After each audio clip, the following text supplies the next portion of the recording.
सधैँ लुट्ने, सधैँ जनतालाई नै दुःख दिने, सधैँ भ्रष्टाचार, सधैँ सिटकै लागि लड्ने। आखिर कहिलेसम्म?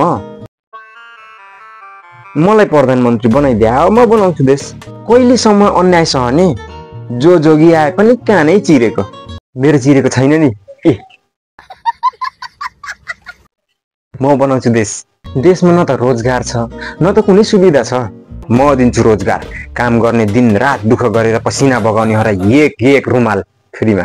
सालेलाई इंग्लिशमा गाली गर्न मन लाग्छ। मेरो मतलब हरेक व्यक्तिलाई, घर बनाउनेहरूलाई जमिन फ्री, व्यापार बिजनेस गर्नेहरूलाई सामान फ्री, बस चलाउनेलाई टायर फ्री, जेसीबी चलाउनेलाई बेल्चा फ्री, भ्रष्टाचार गर्नेहरूलाई जेलको हावा फ्री, चुरोट तान्नेलाई लाइटर फ्री, काम नगरी घरमा बस्नेहरूलाई एक जोड मोजा फ्री। चुप। जो देशको जनता धनी छ, सरकार गरिब, अनि कसरी विकास हुन्छ? धनी त म पनि छैन, तर यो देशको लागि म जे पनि गर्न सक्छु। सकिस। जब आफूले भात खाएको थाल त धुन सक्दैन।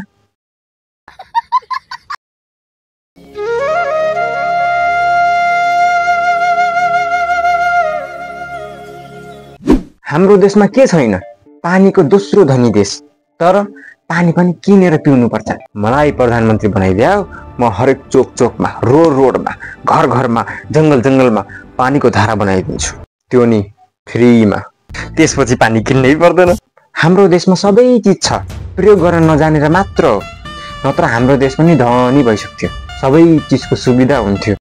म सबै चिजलाई राम्रोसँग प्रयोग गर्ने थिएँ। चिया पकाउँदा के प्रयोग गर्नुपर्छ? साँच्चीकै मैले देश चलाउन नसक्ने हो र?